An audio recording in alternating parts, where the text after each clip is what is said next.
RuneScape Dragonwilds is a survival game made by Jagex. It is set on the continent of Ashenvale where dragons have awakened.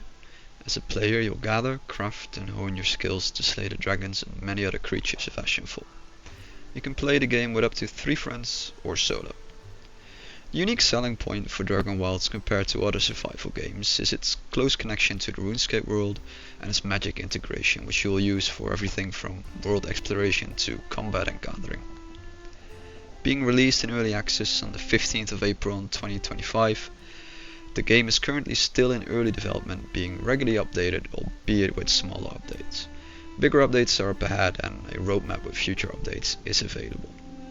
In its current state you can expect about 15 to 20 hours of gameplay to finish the available content, and the game is currently sitting at very positive reviews overall on Steam, but with mixed reviews in the last 30 days.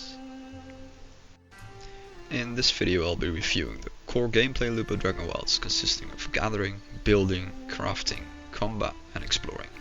As a keen OSRS player I'll also look at what I'll be calling Runescapeiness and other aspects such as sound design and world design.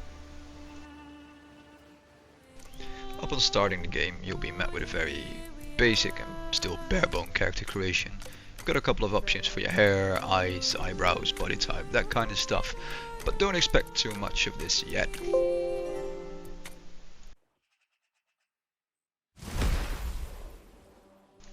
Once you've created your masterwork of a character, you'll be spawned into the game in an old temple. Be met with a wise old man, which is a great touch to see such an iconic character right off the bat. Go outside, see a big old dragon fly over and you're ready to start your adventure. And from there on out it really is your adventure. Sure, there's MSQ to follow, which is relatively short still in early access, but how you go about it is up to you. Whichever way you decide to play the game though, there's a core gameplay loop where you explore, gather and craft. Let's start by looking at the overworld and exploration.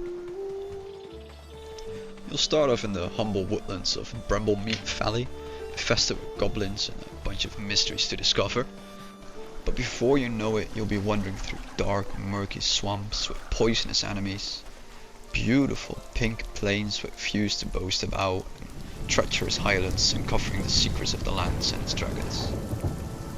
In all the zones, the weather effects in general feel good, with a notable highlight being the thunderstorms in the highlands, where they can actually hit you. The ambience of the zones feels immersive for the most part. I think the sound and weather effects really add to this. I personally felt this especially strong in the swamps with the very vocal ambient sounds, which I'll just let you enjoy for a bit here.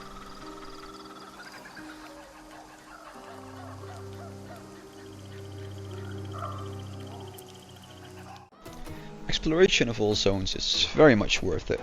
The world map is still pretty small at this point, but every zone has something to offer in terms of crafting materials or weapon and armor recipes. The starting zone you'll find some of the most powerful weapon recipes available, which really sets a nice long-term goal. In every zone you'll find at least one vault as well. These vaults are Dragonwild's dungeons. They're packed with materials, treasures and unique armor and weapon recipes, often hidden behind small puzzles. The obstacles you'll find in these vaults remind me of the Brimhaven Agility Dungeon for the old school RuneScape fans among us. They're not too difficult, but a nice change of pace. At the end of every vault you'll find a boss that drops absolutely nothing unique. It's very unfortunate and it's a big letdown at the end of every vault, to be quite frank. As of right now there's only 2 bosses as well, which are just larger versions of the mobs that you'll find in the vault, being rats and vault guardians. Mob diversity leaves a lot to be wanted in the vaults, but overall they are a nice and welcome addition to exploring the different zones. Which brings us to combat, and oh man is there a lot to be said about combat in this game. Combat in Dragonwild exists in a sort of quantum superposition where it's both really enjoyable and also the reason I almost rage quit the entire game about 10 hours in. This isn't because combat is too difficult, it's on the easier side compared to other games in the genre, but It's because of animation locking. Oh god, how I hate animation locking. So the way that all three combat styles generally work is you have a left click attack which combos into a chain of up to 4 attacks, and you have a other attack which would be your special attack. It's all fine and dandy, and depending on the weapon or type of rune or arrow you're using, these will differ. Pretty decent system, a lot of variability, a lot of fun in general. The problem is that once you're chaining into your third and fourth attack in a combo cycle, you are animation locked for a good 1 to 2 seconds depending on the type of spell or weapon you're using. You can't do anything other than just sit there and look like a complete idiot while some monster just bashes your brains in.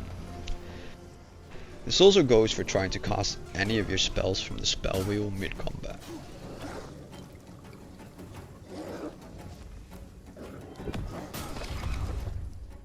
Now, not being able to cast any spells with your spell wheel mid-combat, for the most part, makes the game feel very formulaic at times, almost as if you're playing a turn-based game. What you're seeing in the background is the setup that I do before any mage or range fight, or even melee fights if it's a tough boss or multiple monsters. Now, this animation locking is annoying when you're playing melee, but it's generally fine, you're pretty tanky, you can take a couple of hits. Where it really boils my blood is when you're playing range to mage, especially as a mage you can take about 2 hits before you get to enjoy another corpse run. And if this corpse run's because you made a mistake or took on too many enemies or whatever, fine, it's something you can influence, it adds challenge to the game, it's all good. But when this corpse run is because you were animation locked for 1.5 seconds swinging your staff around whilst the enemy was having at you, that's not fun. I think about 80% of my deaths in this game were due to being animation locked, only a solid 20% because I'm an idiot. Anyway, enough about animation locking, let's leave that topic behind us for now. Let's look at the 3 different combat styles and what they have to offer. Let's start with my personal favorite, magic. Magic offers 2 different types of spells, wind magic and fire magic. Wind magic has higher single target damage and useful crowd control, whereas fire has the higher AoE damage and, let's be honest, looks absolutely amazing. The feel of both spell types has been very well done in my opinion. It's extremely satisfying to use, especially fire magic. I'd say the only downside is that if a fight goes on for longer it will start to feel very repetitive. And I would also love to be able to quickly switch between both types of spells without having to open your inventory and then manually selecting the type of rune you want to use, which mid-combat is very annoying. Also a special shout out to the spell Confuse, which basically mind controls the target and makes it fight alongside you for a little while, which has been absolutely incredible, very useful. On to melee, which overall I would say is in an okay position. Some weapons feel great to use, like the whip, but others feel very lackluster. I would say the biggest thing melee's got going for it are the iconic weapons and shields.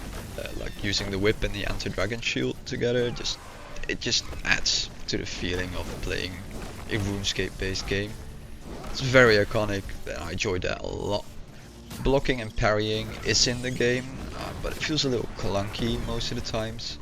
It might just be that I am incredibly bad at it, which is, let's be fair, a very realistic option.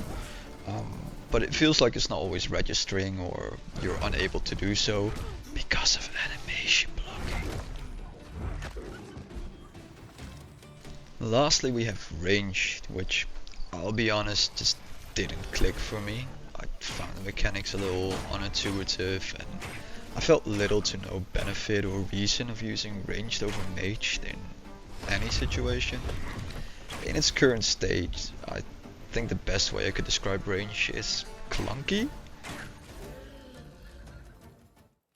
After all that killing and murdering, it's time for something a little more relaxed, so let's focus on gathering and building. Let's start with gathering. I'd say gathering in Dragonwilds is up with the best of the genre.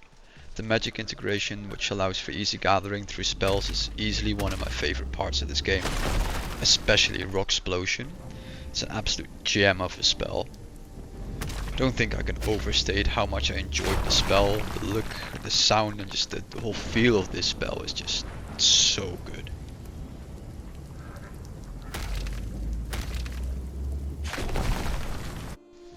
Another spell where they pretty much nailed the feel and sound of it is where you conjure up your axe to chop down trees, and then you've got another spell which you can use to splinter up the trees once they're on the ground.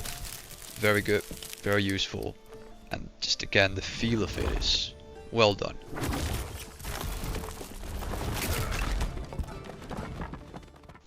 Besides cutting down trees and exploding ores, you'll be finding the rest of your crafting materials by scavenging the overworld. Be it berries, herbs, cabbages, and if it can't be found in the ground, there's something that you can kill for it.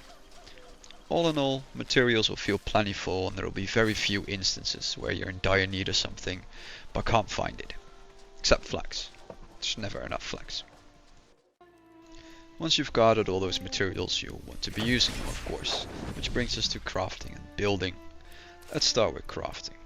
For the most part, it's fine. There aren't any groundbreaking mechanics or systems here. It feels very much the same as in most other games in the genre. The requirements to craft are very realistic. You've often found plenty of materials to craft anything that you'd like just by gathering on your way through the MSQ.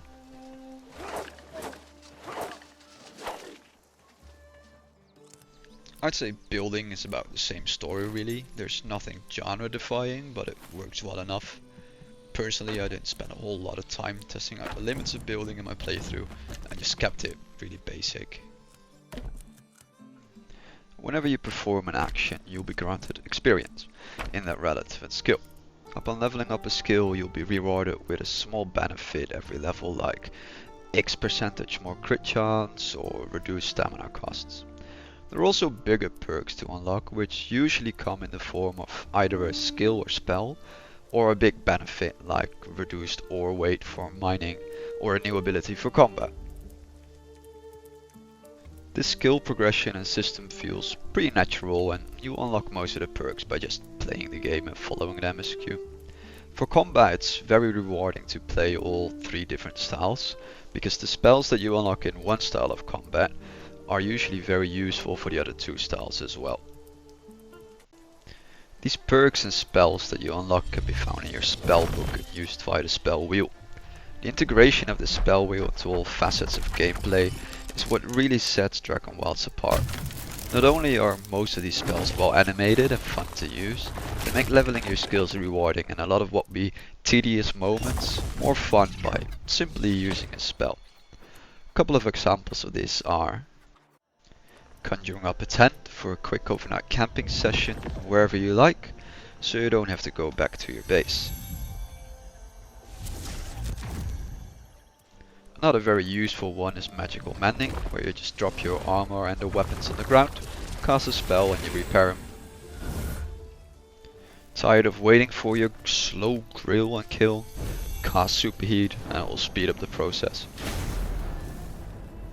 The last example we'll be looking at is summoning a fire spirit to light up your surroundings, eliminating the need for a torch in dark places like vaults. Lastly, I'd like to have a quick look at the Runescapeiness of Dragonwilds. Although it is set in a different world than RuneScape, it has a lot of its creatures and items. Personally, I'd like to see more of this and see Jagex lean into the existing IP a lot harder.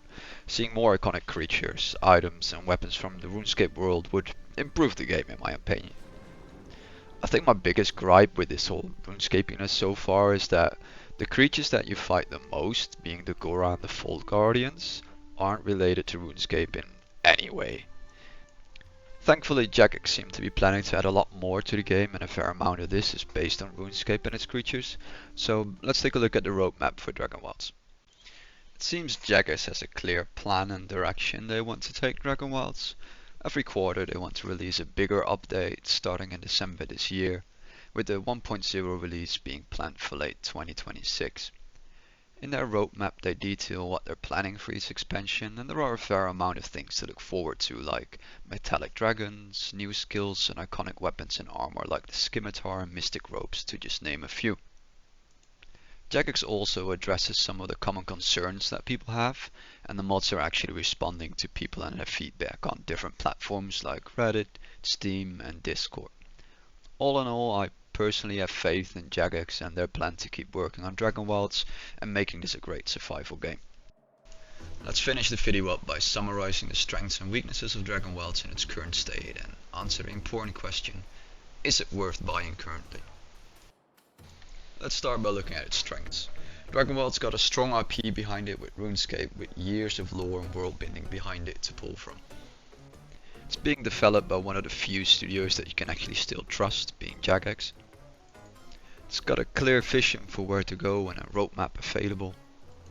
Developers are actually communicating and responding to player feedback. The world design is very vibrant. Music design is solid. For the most part, the spells feel and sound great to use. Magic integration and the spell wheel makes the world feel alive and your spells very useful. I think the magic combat system has a lot of potential. Exploration and discovering is rewarding and feels fun. As for the weaknesses of Dragonwilds, I think the worst and biggest one would be animation logging. Combat in general feels basic and often clunky. Mob diversity is extremely lacking. Vaults are very repetitive with no clear reward at the end from the boss. There's very little content currently, with about 15 to 20 hours of game time. Updates since release have been very slow and small. The MSQ is short and it only has one big boss right now. With those strong and weak points in mind, that brings us to the final conclusion and question: is it worth buying Dragonwilds in its current state? And honestly, unless you're a huge RuneScape fan, no, it's not worth it right now. There's too little content for its price tag of €30, so if you're on the fence right now, I suggest waiting to see what the big December update brings, or any of the other big updates coming our way. That being said, if you're a huge RuneScape fan and you like survival games, you will probably enjoy this game. If you're not a RuneScape fan, there are a lot of different and other survival games out there which are further developed with the same price tag.